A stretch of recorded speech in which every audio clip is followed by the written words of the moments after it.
ଏତେ ବେକାରିଆ ଲୋକ ଗୁଡାକ ମୋ ମୁଣ୍ଡ ଗରମ କରିଦେଲେ। କିଏ ହେଲା?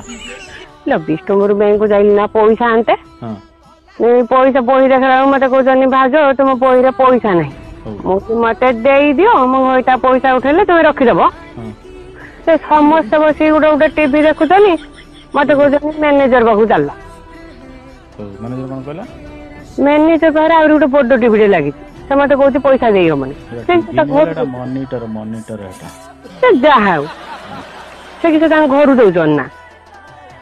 ସେଦିନ ଗୋପାଳପୁର ଯାଇଲି ନା ଆଉ ଦିନେ ପଇସା ଦରକାର ଥିଲା ବହି ଦେଖେଇଦେଲି ଗୋପାଳପୁର ବ୍ୟାଙ୍କରେ ମତେ ସାଙ୍ଗେ ସାଙ୍ଗେ ଦେଇଦେଲେ ପଇସା।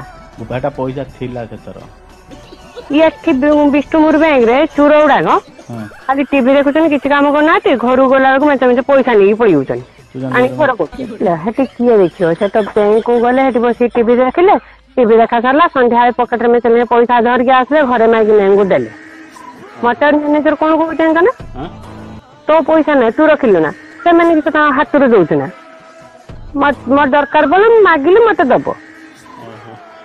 ଆଖି ଖୋଲିଦେଲ ये सब क्या देखना पड़ रहा है।